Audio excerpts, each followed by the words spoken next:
وہ حکیم الامت مولانا اشرف علی صاحب کو کسی نے شکایت کی کہ ہمارا پیر ہے نماز نہیں پڑھتا.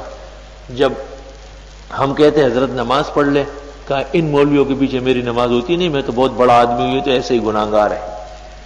کہاں پڑھتے ہیں؟ کہا ظہر پڑھتا ہوں بیت المقدس میں, اور عصر اور مغرب پڑھتا ہوں, عصر پڑھتا ہوں کعبہ شریف میں, اور مغرب پڑھ لیتا ہوں مدینہ منورہ, عشاء غوث پاک کی مسجد میں, اور پھر فجر یہیں آ کے پڑھ لیتا ہوں. اچھا بس یہی میرا کام ہے اور کوئی کام ہی نہیں ہے. تم تو اندھے ہو, تمہیں کیا نظر آتا ہے؟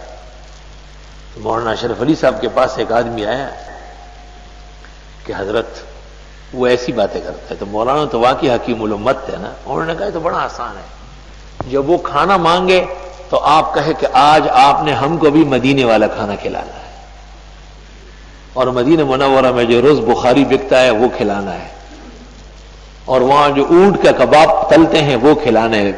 آج ضرور ہم کرامت دیکھیں گے. پیر صاحب پیشاب پخانے کے لیے اٹھے, چھوڑنا نہیں.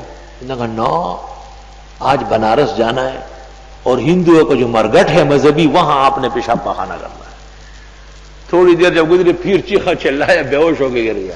مریدوں نے پکڑا ہوا ہے کہ نماز آپ بیت المقدس میں, کعبہ شریف, مسجد نبوی اور غوث پاک کی مسجد میں پڑھتے ہیں, تو آپ ذرا یہ دو کرشمے اور بھی دکھائے.